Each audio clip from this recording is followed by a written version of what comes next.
এখন আমরা দয়া কলা কাটবো। আমাদের পুকুর পাড়ে একটি দয়া কলা গাছ আছে, চলেন আমরা কেটে আসি।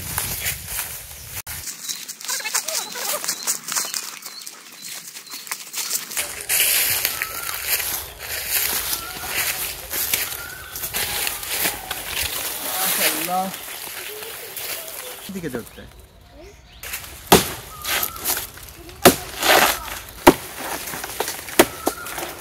গাছটা হেলতেছে হেলতেছে।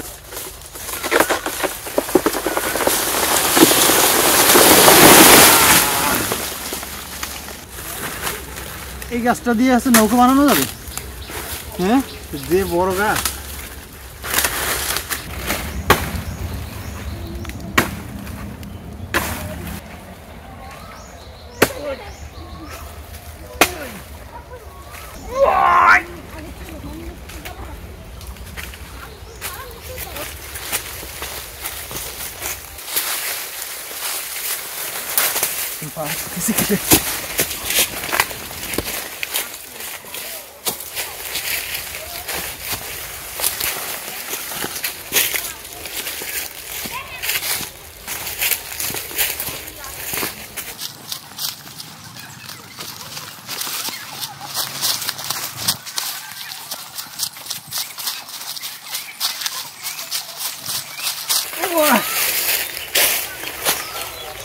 আলহামদুলিল্লাহ, কলার কাজিটি কাটতে সক্ষম হয়েছি। আমি হাঁপিয়ে গিয়েছি।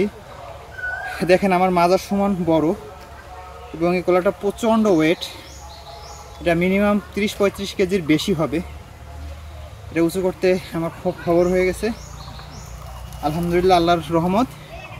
এই গাছগুলো সম্পূর্ণ প্রাকৃতিকভাবে চাষাবাদ হয়, কোনো রকমের সার ওষুধ ব্যবহার করা হয় না। মহান আল্লাহ তাআলা যেভাবে মাটিতে দিয়েছেন, যেভাবে গাছ হয়েছে ঠিক সেভাবেই হচ্ছে এই গাছগুলো, এই কলাগুলো হয়। এগুলো হচ্ছে দয়া কলা। এটা বরিশালে আইটে কলাও বলে।